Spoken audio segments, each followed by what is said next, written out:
me about how their house look, because he lived with his mother. What?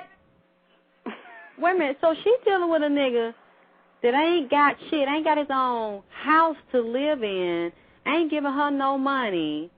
She got a bus ticket for herself, let Greyhound drive her up there, let that Greyhound dog ride her up there, and then let him climb up in her ass like a damn Greyhound dog, calm all in her, relieve his backed up calm, get back on the Greyhound, and come back home to you and tell you about it? Mm-hmm. Oh, man. It happens all the time. I'm like, so what I wasn't understanding was, okay, if he's doing you like that, why don't you just leave him alone? Like, you can find you a dude down here. And what would she say?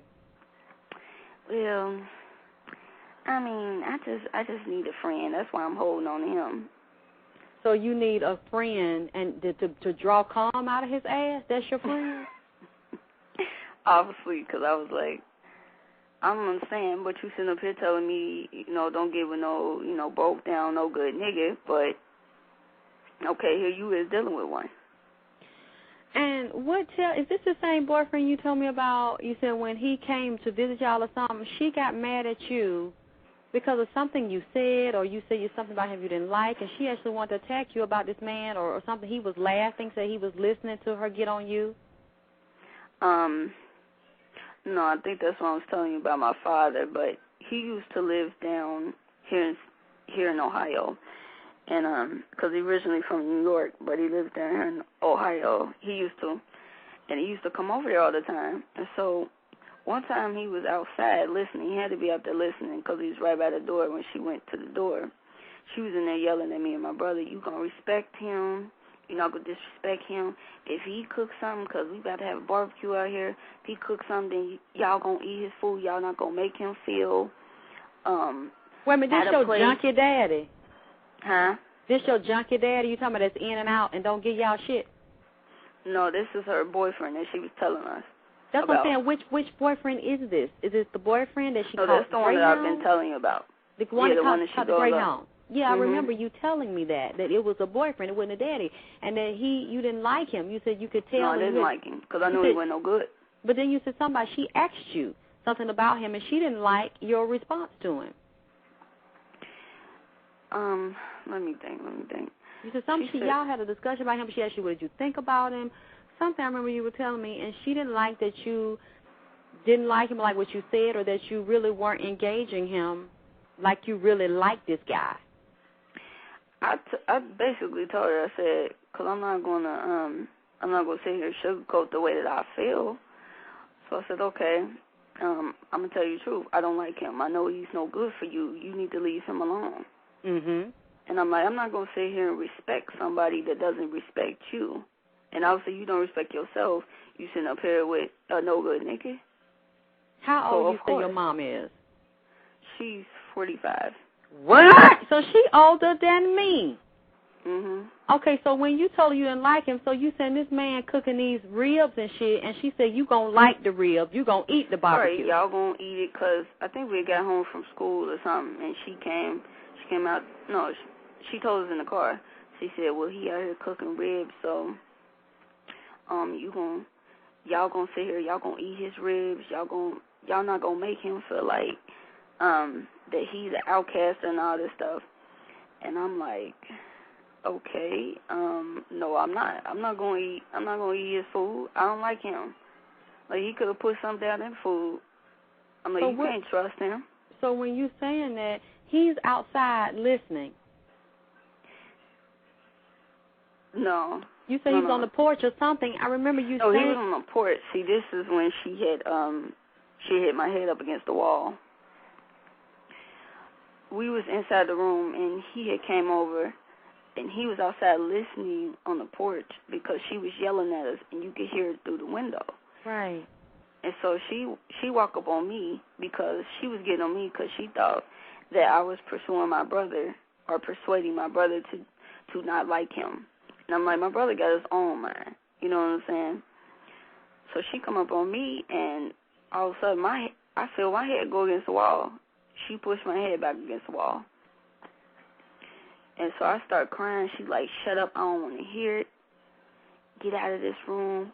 You gonna respect him and all this stuff. And I'm sitting there like, I just felt humiliated and just degraded because I'm like, I didn't even do nothing. Okay, I can't help the fact that I don't like this man because I know he's no good. But you gonna tell me to respect this man and he don't even respect you? So you said at this point you realized he was outside listening to this. Mhm. When did you realize, how did you know he was listening and that he was laughing? Well, after she yelled at us and everything, told us to get out the room, I kind of stayed back. Like in the kitchen because there's a little freezer right there, and it was the refrigerator. So I kind of peered over the refrigerator, and I seen he was laughing and came through the door because he was right there when she opened the door. And so they went on into the room and closed the door and did whatever they was going to do. So did you eat the barbecue? No. What did you eat, or did she allow you to eat something else since you didn't want it? I ain't eat nothing. I went upstairs in my room. I said, I ain't coming down there. So she blamed you because your brother did not like this man either. And your brother standing there watching you. You take all the ass beating. Mhm.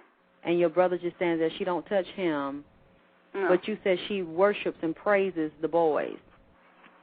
Yeah, because, I mean, I was sitting here, she's saying, well, you know, when we talked about it, you know, after the whole thing with the police and things like that.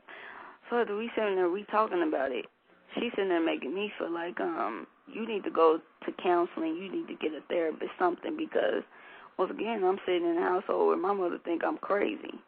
And so I'm having to deal with that because it was killing me on the inside. It was like she think I'm crazy, and she even came out of her mouth and said it. So she said she giving me this look like, well, you know, like how a person give you look like, well, ain't nothing wrong with me, but it's definitely something wrong with you. And you believe her? I'm just saying that I told her that at that time, because I've been believing it all them years, because, I mean, I was like, I don't get no praise. Only time I get praise is, yeah, well, she got an F on her report card, yeah, she got a D in math and all this. That's the only time I get praise. But you said she was telling you you weren't going to never be shit, but your brother was. Exactly. Yeah, well, he graduated with first honors, and, yeah, he going on this trip because he did really well in school. I'm like, but when I came to you about the trip, you couldn't even come up with the money for me to go. But he get to go on the trip, you came up with the money for him to go, but I ain't get to go. I'm saying, what other things she would call you, what, stupid, or say you weren't going to dumbass, whole bunch of dumbasses, you stupid, all types of motherfuckers, and, I mean, just... But then when it's the boys, you said she praised them, did she buy them things? Like, did she help them go to the trip? Did she buy them clothes and always brag on them in front of you and to the family? First of all, did the family know that this was going on? No, they didn't know. But I remember what you told me? Yeah, she was on the phone. But you said in your family, there was one of your cousins, her mother stabbed her in the head with a knife or a fork, and you said that your mother gets with the family members and say, yeah, I had to beat their ass, I had to show them, you know, remember? Yeah, my cousin, see, because I have an aunt, she goes around, she came out of her business, she go around telling everybody business, and so she's more closer to my cousin that got stabbed, and her mother stabbed her in the head with some scissors and beat her up. And so her mother got locked up because my cousin went to the police. Well, actually, no, my aunt went to the police, called the police on her. And how old was your cousin when this happened? She's 16. So it happened, this year or last year? This year. Yeah, because I remember we were talking earlier, you said it just happened and the police took her but then gave her back. The girl is back with her mother. She has nowhere to go. So you don't remember that? When you saying that some people in your family do know, your mother brags about beating you up. And other people, they know about this. Yeah, she tells my aunt, which she told me that I should have went to instead of going to the police. And I said, okay, but the way that you make it seem like I shouldn't go out and, that I shouldn't go out and talk to my family because she's always been, I don't want nobody in my business. If you tell anybody in my business, then